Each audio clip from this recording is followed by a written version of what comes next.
Presidente, temos visto recentemente as ações de diversos brasileiros que estão sendo ou processados pela Procuradoria-Geral da República ou investigados pela Polícia Federal. Estamos verificando diversas condutas dolosas e conscientes de uma verdadeira organização criminosa que, de forma jamais anteriormente vista em nosso país, age de maneira covarde e traiçoeira, com a finalidade de tentar submeter o funcionamento deste Supremo Tribunal Federal ao crivo de um Estado estrangeiro. Age, repito, de maneira covarde e traiçoeira. Covarde porque esses brasileiros pseudo-patriotas encontram-se foragidos e escondidos fora do território nacional. Não tiveram coragem de continuar no território nacional. E traiçoeira essas condutas porque atuam por meio de atos hostis, mentirosos, derivados de negociações espúrias e criminosas, com a patente finalidade de obstrução à justiça e a clara, flagrante finalidade de coagir essa Corte no julgamento da ação penal 2668, ação penal do núcleo crucial da tentativa de golpe de Estado do dia 8 de janeiro. Gerando, presidente, ministra, ministros, gerando com essa maneira covarde e traiçoeira de atuar, gerando reflexos nocivos à economia e à sociedade brasileira. Como disse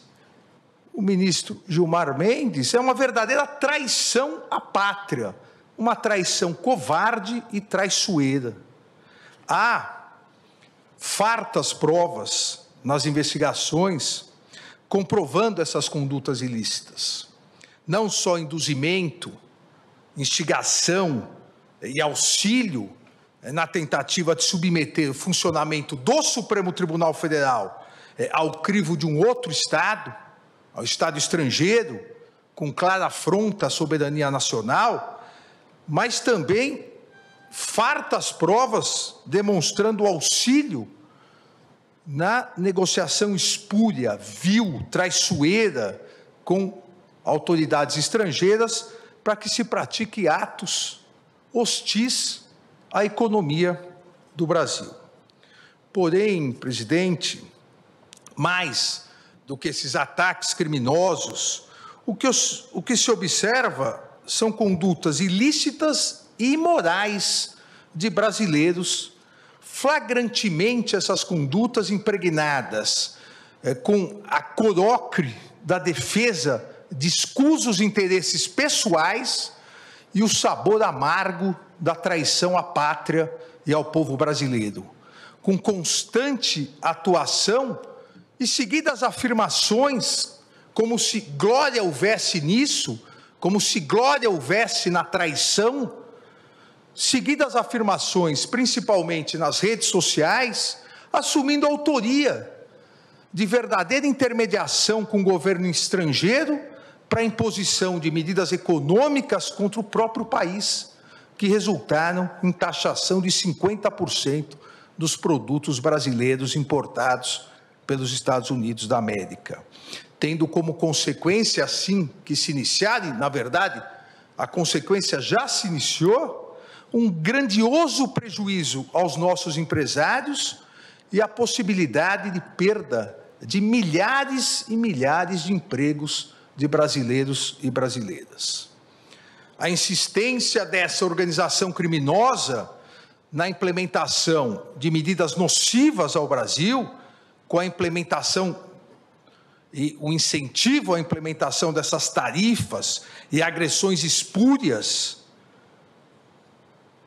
agressões internacionalmente consideradas espúrias e ilegais contra autoridades públicas brasileiras tem por finalidade a criação de uma grave crise econômica no Brasil,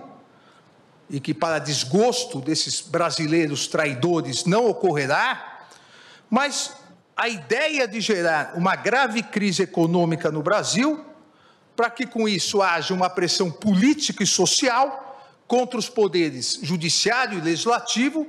com consequente interferência no andamento das ações penais em andamento, que já se encontram em fase de alegações finais. O modus operandi é o mesmo. O modus operandi golpista é o mesmo. Antes, acampamentos na frente dos quartéis, invasão na Praça dos Três Poderes, para que com isso houvesse, como mais de 500 réus confessaram, houvesse a convocação de GLO e as Forças Armadas, gerando uma comoção nacional, e aí houvesse a possibilidade do golpe. Repito, o modus operandi é o mesmo. Incentivo a taxações ao Brasil, incentivo à crise econômica, que gera crise social, que por sua vez gera crise política, para que novamente haja uma instabilidade social e a possibilidade de um novo ataque golpista. E essa geração de pressão política e social contra os poderes judiciário e legislativo tem claramente a finalidade ilícita de favorecer interesses pessoais. E digo, coação contra o poder legislativo também. Pasmem que um dos brasileiros investigado e foragido, recentemente, nessa semana, dirigiu ameaças diretas aos presidentes da Câmara dos Deputados, o deputado Hugo Mota, e do Senado Federal, o senador Davi Alcolumbre. Ameaças diretas. Ou vocês votam anistia, ou as tarifas vão continuar. Ou vocês votam anistia, ou vocês também terão aplicada a lei da morte financeira. Ameaças aos presidentes das casas congressuais brasileiras sem o menor respeito institucional, sem o menor pudor, sem a menor vergonha, na explícita chantagem para tentar obter uma inconstitucional anistia, ou em relação ao presidente do Senado Federal, o senador Davi Alcolumbre, obter o início de procedimento de impeachment contra ministros desta Suprema Corte, sem existência de qualquer indício de crime de responsabilidade,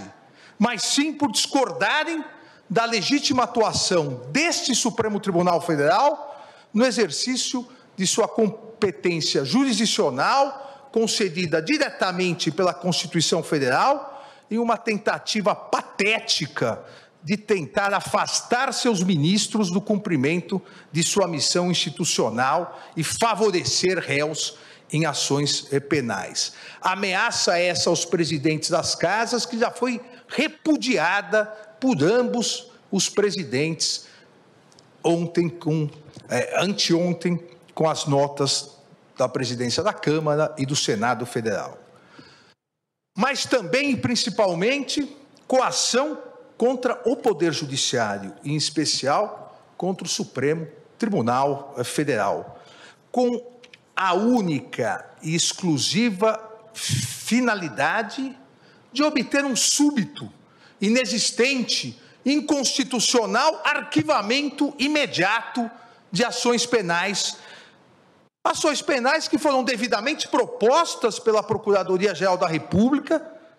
pelo Procurador-Geral da República, que aqui se encontra, titular constitucional e privativo dessa iniciativa,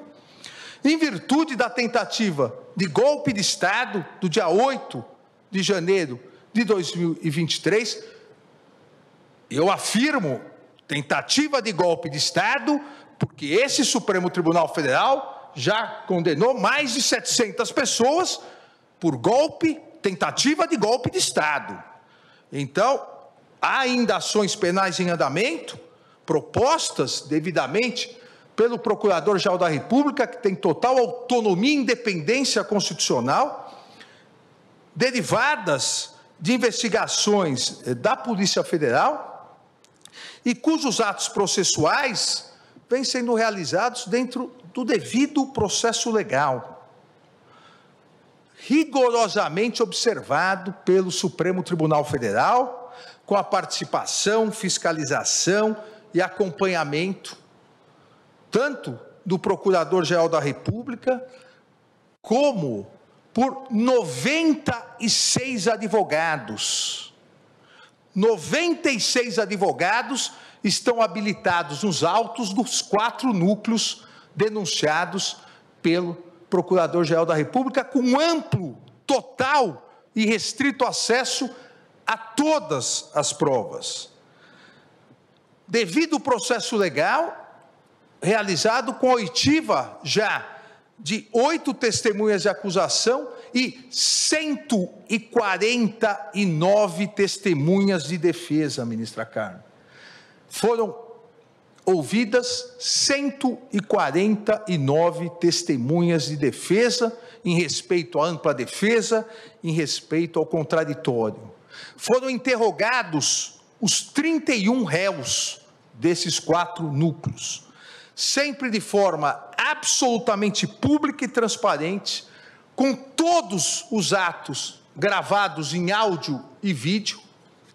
e disponibilizados a toda a imprensa e para toda a sociedade, e ainda todos os interrogatórios transmitidos ao vivo pela TV Justiça e pela mídia em geral. Eu aqui afirmo sem medo de errar, não houve no mundo uma ação penal com tanta transparência e publicidade como essa ação penal. Nenhum país do mundo transmite interrogatórios, oitiva de testemunhas, para toda imprensa e sociedade acompanharem. É o Supremo Tribunal Federal atuando dentro da Constituição, dentro dos princípios republicanos e garantindo o devido processo legal. Não é possível pressões, coações, no sentido de querer obter, repito, entre aspas, um espúrio arquivamento imediato dessas ações penais, sob pena de se prejudicar a economia brasileira, o sustento das pessoas, o trabalho dos brasileiros e das brasileiras. Essas coações, essas tentativas de obstrução à justiça, realizadas por esses brasileiros supostamente patriotas, a favor de interesses estrangeiros, tem, eu repito, uma única finalidade: a finalidade de substituir o devido processo legal, com a ampla participação do Ministério Público, repito, de 96 advogados constituídos, com acompanhamento da mídia, com acompanhamento da sociedade, substituir o devido processo legal, a análise justa e imparcial das denúncias oferecidas, substituir por um tirânico arquivamento para beneficiar determinadas pessoas que se acham acima da Constituição, acima da lei, acima das instituições. Esses réus investigados, brasileiros que estão induzindo, instigando e auxiliando a prática dessas condutas nefastas contra a sociedade brasileira, criminosas contra as autoridades públicas, não estão só ameaçando, coagindo autoridades públicas, ministros do Supremo Tribunal Federal, mas também, e fazem isso diariamente nas redes sociais, ameaçando as famílias dos ministros do Supremo Tribunal Federal, do Procurador-Geral da República, em uma atitude costumeiramente afeta a milicianos do submundo do crime, que atacam as autoridades e atacam os familiares das autoridades. Essas condutas dessa organização criminosa, essas condutas caracterizam claros e expressos atos executórios de traição ao Brasil e flagrantes confissões da prática dos atos criminosos, em especial dos crimes de coação no curso do processo, obstrução de investigação de infração penal que envolva organização criminosa e, principalmente, atentado à soberania nacional. Pois continuam dia após dia, ao verificarem que esta corte, e presidente, faço questão de dizer, não só essa corte, esta corte, a Procuradoria-Geral da República e a Polícia Federal não se vergarão a essas ameaças. Em virtude disso, dia após dia, esses brasileiros traidores da pátria continuam a incentivar, instigar, auxiliar a prática de atividades e atos hostis ao Brasil. A ousadia criminosa parece não ter limites, com as diversas e contínuas postagens em redes sociais e declarações na imprensa, declarações atentatórias à soberania nacional, à independência do Congresso Nacional e à independência do poder judiciário. Repita-se, não só como citei anteriormente, com as recentes ameaças aos presidentes Hugo Motta e Davi Alcolumbre, da Câmara e do Senado Federal, com a ameaça de aplicação de um possível mal futuro, a Lei Magnitsky, como a minha aplicada, caso eles não façam o que se exige, o que essa organização miliciana exige. Mas, da mesma forma, essas ameaças covardes, infrutíferas, também continuam sendo dirigidas a membros desta corte. Esta semana, dirigidas ao eminente ministro-presidente Luiz Roberto Barroso, ao nosso decano, o ministro Gilmar Mendes, ao ministro Cristiano Zanin, mas mais grave, patético desses traidores, também de viva voz, áudio e vídeo, ameaças às esposas e familiares, citando nominalmente as esposas do ministro Gilmar, do ministro Cristiano Zanin, demonstrando não existir limites para a ousadia e covardia dessa organização criminosa, que será, como bem disse o ministro Gilmar Mendes, será responsabilizada, será integralmente responsabilizada. E na mais característica criminosa dessa verdadeira organização miliciana, ao fazerem as postagens, dizem, ainda há tempo, caso você aceite a torpe coação. Acham que estão lidando com pessoas da laia deles, acham que estão lidando também com milicianos, mas não estão lidando com ministros da Suprema Corte Brasileira. Engana-se essa organização criminosa ao esperar que a permanência e continuidade dessa torpe coação possa, de alguma forma, gerar uma covarde rendição dos poderes constituídos brasileiros. Engana-se essa organização criminosa miliciana e aqueles brasileiros escondidos e foragidos em território nacional, enganam-se em esperar fraqueza institucional ou debilidade democrática. As instituições brasileiras são fortes e sólidas, e seus integrantes, principalmente aqui no Supremo Tribunal Federal, os integrantes foram forjados no mais puro espírito democrático da Constituição de 1988.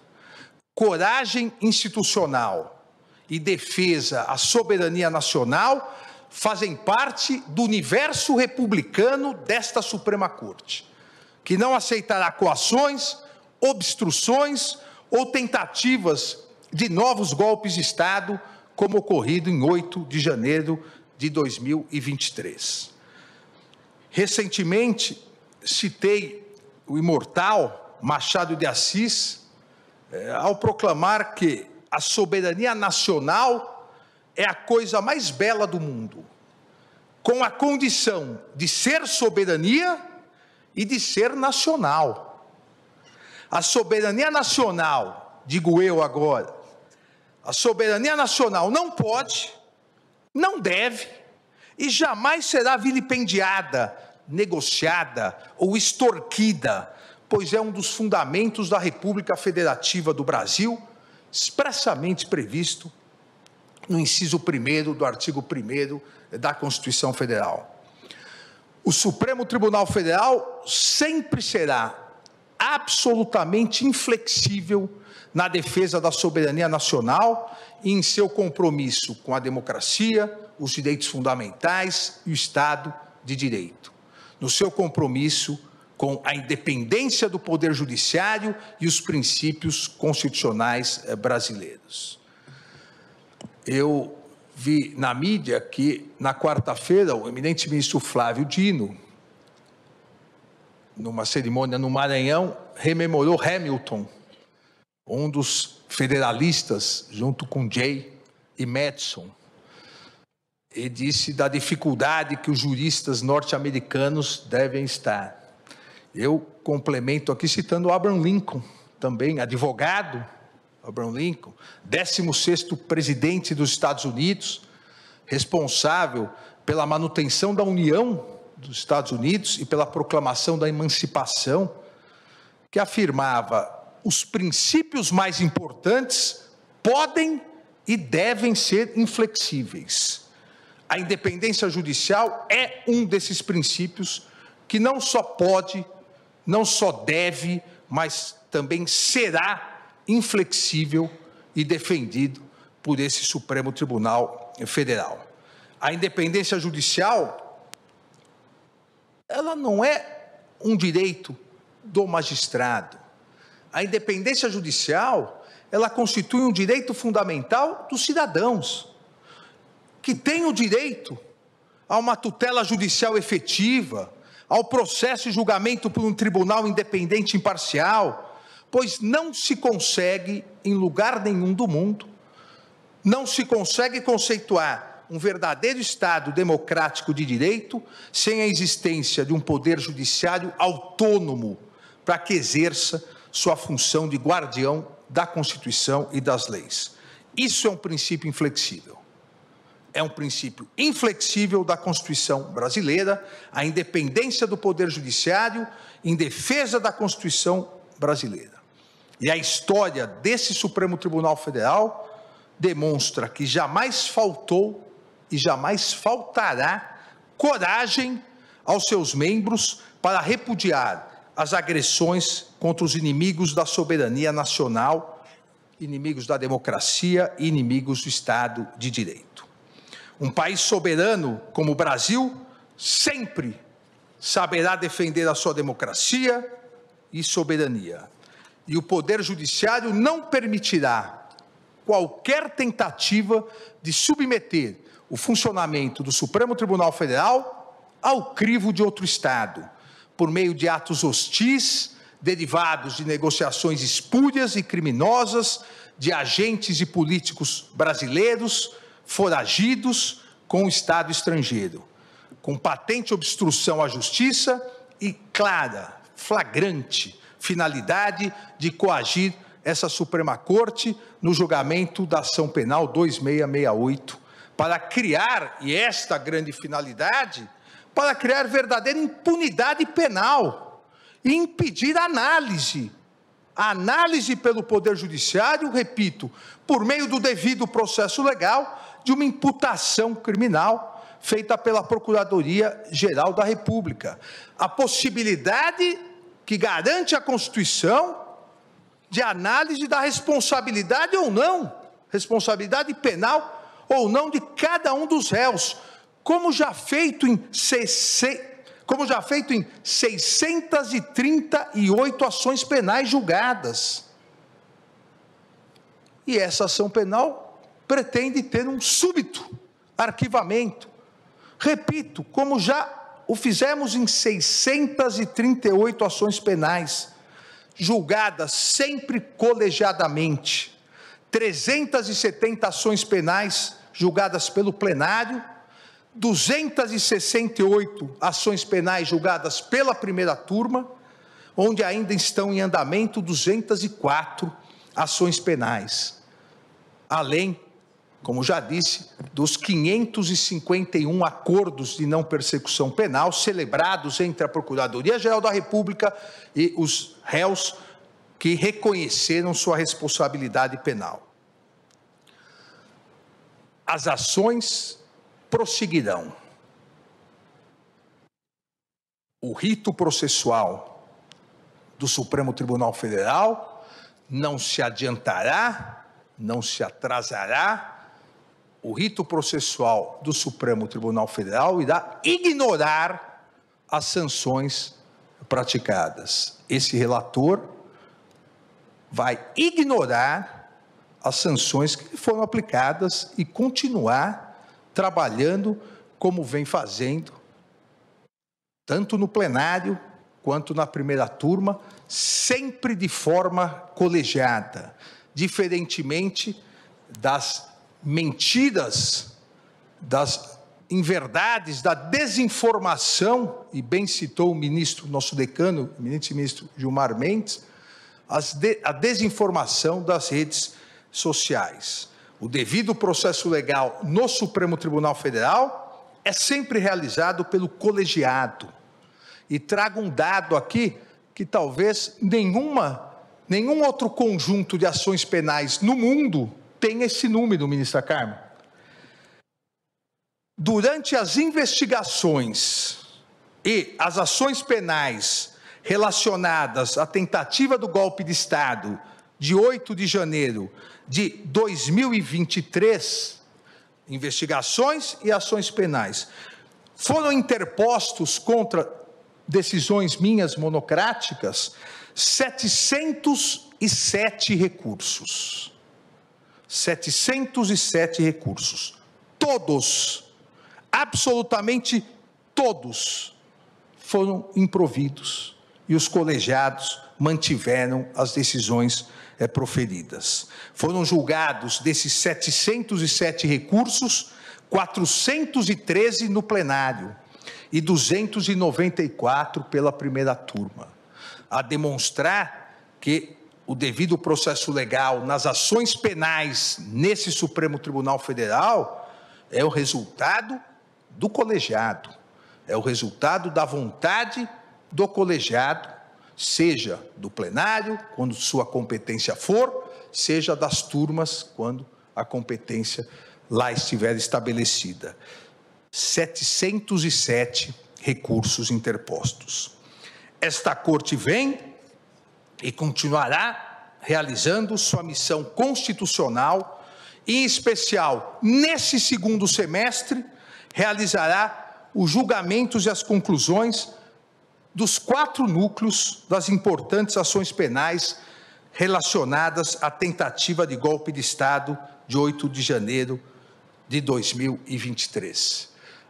Os 4 núcleos tiveram encerradas as suas instruções, ouvidas suas testemunhas, um deles já quase em fase final de alegações finais, os outros iniciarão a fase das alegações finais e ainda esse semestre, obviamente, pedindo pauta ao eminente presidente da turma, ministro Cristiano Zanin, nós julgaremos todos